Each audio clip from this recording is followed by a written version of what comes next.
The night I stopped trusting clocks, I was standing in the ash of a burned church, watching a man who'd seen too many fires say nothing for a very long time. That silence told me everything. I wasn't supposed to be on that call. I'd covered 2 shifts back to back at the garage, and my body was the kind of tired that sits behind your eyes.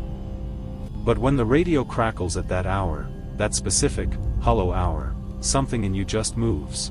It was a church on the edge of our county. Rural Georgia, the kind of town that measures distance in minutes, not miles. St. Matthias. Old building. White paint.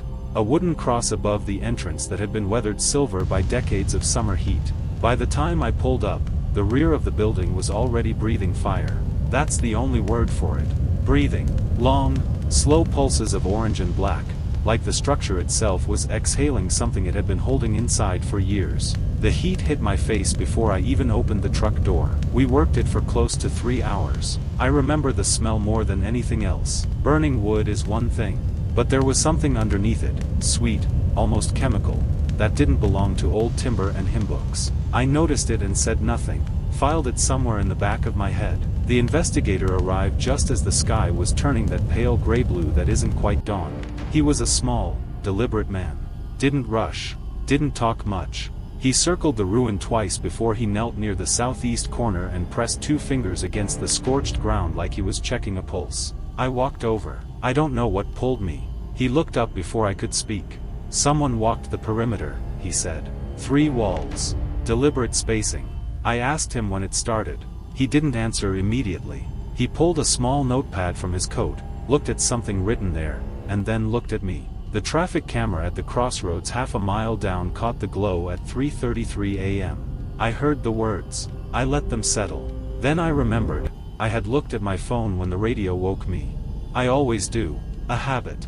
3:19, 14 minutes to get dressed, get in the truck, drive out there. Which meant the fire started while I was still lying in my bed, staring at the ceiling, already awake. Already awake, for no reason I could name. The investigation lasted 11 weeks. What they found was this: the church's pastor had been receiving notes. Handwritten. No signature. The content shifted over time, first vague, then pointed, then specific in ways that made investigators go very quiet when they read them. Whoever wrote them knew which window lock had been broken for 2 years. Knew which side door the pastor propped open on Wednesday evenings when he stayed late. They'd been inside. Multiple times. Learning the place. A former member of the congregation was eventually brought in. A man who'd been quietly removed from a leadership position over something the church had dealt with privately. No police, no paper trail. He had a key that had never been returned. He had photographs on his devices, taken through windows in the dark, time-stamped across 7 months. He confessed. But when investigators asked about the timing, why 3:33, he said something that the lead detective later told me he couldn't stop thinking about. He said, I wasn't watching the clock. I just knew it was time. The footage confirmed ignition at 3:33 a.m. and 9 seconds. He wasn't watching the clock. He just knew. I've thought about that sentence more times than I can count. Because here's what nobody talks about, the thing that doesn't fit neatly into any report. That same night, in the weeks after, I started asking around quietly. Neighbors near the church. A woman who lived 2 streets over said her dog wouldn't settle that whole night. A teenager who'd been driving home late said he'd felt suddenly, deeply nauseated as he passed the building and had pulled over on the shoulder. Around 3:30. Maybe it's coincidence. Probably it is. But I'm a light sleeper and I've been that way my whole life, and in 36 years I had never once woken at exactly 3:33 a.m. I have now. 3 times. And every time, before I even look at my phone, before I see the numbers, I already know what they'll say. I just know. I haven't figured out what that means yet. I'm not sure I want to. Until they're ready.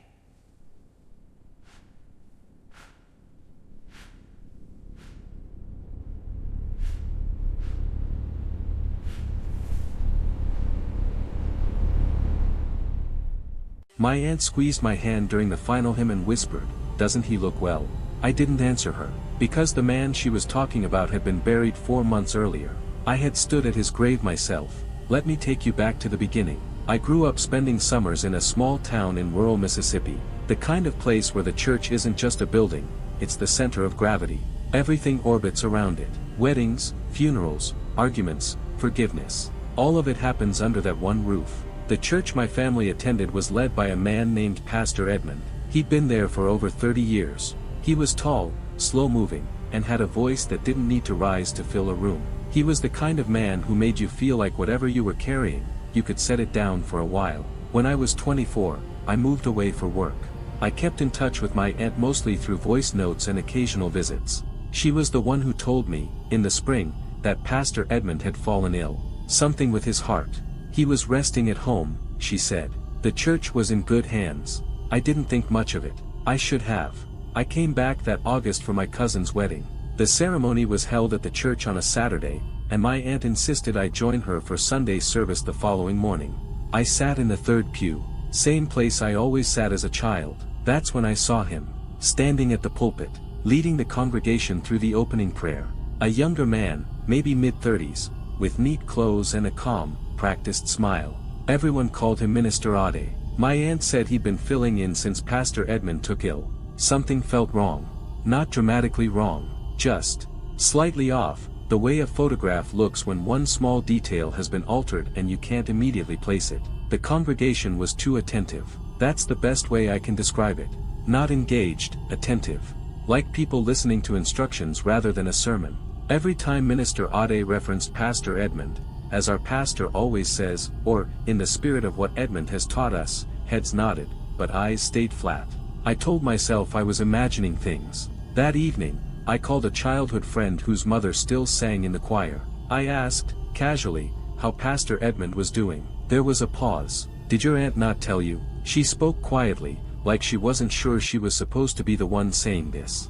Pastor Edmund had died in April, peacefully, at home, early on a Wednesday morning. His daughter had flown in from abroad. There had been a private burial, small, family only, at the request of his children. The church had been informed. The congregation had not. I didn't sleep that night. I lay in the dark of my aunt's guest room and thought about every Sunday for the past 4 months. My aunt, getting dressed in her good clothes, driving the same road, sitting in the same pew, bowing her head in prayer for a man that Minister Ade knew, with complete certainty, was already gone. He had stood at that pulpit every single week and spoken about Edmund in the present tense. Our pastor is resting. Edmund's vision for this congregation.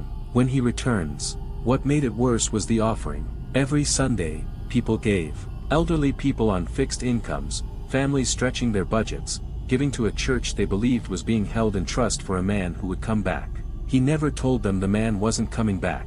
When I confronted Minister Ade, he didn't flinch. That was the part that stayed with me longest. He looked at me with something close to pity, like I was the one who had misunderstood something important. He said the congregation needed time to adjust. That grief, announced too suddenly, could fracture a community. That he had been protecting them. I asked him how long he planned to keep protecting them. He smiled, just slightly, and said, until they're ready. I drove my aunt home that night and told her everything. She sat at her kitchen table for a long time without speaking. Then she said something I haven't been able to shake. I felt him in that room. Every Sunday. I thought it was the Spirit. She paused. Now I don't know what I was feeling. Neither do I. And that's the part that keeps me up at night. Not the lie itself, but the space the lie created. Something filled it. Something she felt, week after week, real enough to bring her comfort. I still don't know what that something was. I'm not sure I want to.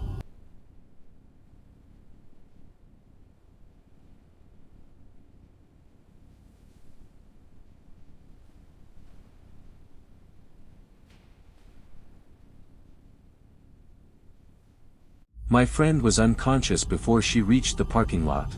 I was holding her arm, thinking it was the heat, thinking she just needed water, and then her legs stopped working and she went down. And I remember the sound her knees made on the asphalt and how everyone around us froze like a photograph. That was Easter Sunday. That was the beginning of understanding something I wish I never had to understand. I moved to that city alone. New job, new apartment, no one to call on a Friday night. A colleague invited me to her church. A mid-sized congregation on the north side, warm people, good music, the kind of place that feels like a hand extended toward you when you're lonely. I started attending regularly. The pastor was a man everyone called Pastor Ose. Educated, deliberate. He had a way of speaking that made even ordinary sentences feel considered. People trusted him completely. I did too, eventually, almost completely. There were 2 or 3 older members, people who had been there since the early days, who had a particular way of watching him. Not with love, exactly, with something quieter, something careful, like they were waiting to see if a wound had healed or opened again. I noticed it. I said nothing. Churches have histories. I didn't know this one's. Easter service was the largest of the year. Extra chairs in the aisles, children dressed in white, the smell of perfume and fresh flowers mixing with the wood polish on the pews. Communion was held twice a year at this church, Christmas and Easter, and Pastor Osei prepared it personally, had always done so. The congregation spoke about it like a tradition that meant something, a gesture of care from a shepherd who took his role seriously. We received the small cups from the deacons, bread, then juice. We held them through a prayer that went on for perhaps 3 minutes, heads bowed, eyes closed, the room almost perfectly still. Then Pastor Osei said the words. We drank. I remember the taste, slightly sharper than expected, something I almost mentioned to the woman beside me but didn't, because the moment felt sacred and I didn't want to be the person who broke it. 2 hours later, my friend was on the ground in the parking lot. By evening, 3 more people from that service were in hospital beds. The investigation started quietly. These things usually do. Institutions protect themselves first. That's not cynicism, that's just what happens. But when health officials got involved, the quietness broke open. There was something in the cups that should not have been there. Not naturally occurring. Not a storage accident. The kind of presence that has only one explanation: someone put it there. And here is the part that I have turned over in my mind every single day since. Pastor Osei drank from the same preparation. He said so himself. Investigators confirmed he received the elements the same as everyone else. He went home that afternoon and made dinner. He slept through the night without incident. While 4 members of his congregation were in hospital beds, he was completely fine. I'm not a scientist. I don't know exactly how it would work, what a person would need to know, what they would need to do differently, how you would prepare something for a crowd and protect only yourself. I don't know the mechanics. But that's almost not the point. The point is that the man stood at the front of that room. He spoke words about body and blood. He lifted his cup at the same moment we lifted ours. He looked out at all of us with an expression I had always read as devotion. And something, in his preparation or his knowledge or his cup, was different from everything he handed us. He resigned 4 months later. Personal reasons. Spiritual renewal. He moved away and I have not heard his name connected to a pulpit since. The case was never fully resolved. I won't say more than that because I genuinely don't know more than that. What I know is this: my friend recovered. Mostly. She still has appointments, still has numbers she monitors, still has a body that was quietly changed by a Sunday morning she dressed up for. And the woman who sat 2 rows ahead of me, the one with the careful, watchful eyes I had noticed long before any of this, she didn't take communion that Easter. I only remembered that afterward. I don't know if she knew something. I don't know if it was coincidence. But I think about the way she folded her hands in her lap when the cups came around. The way she bowed her head during the prayer like everyone else. She just didn't drink. And she never explained why.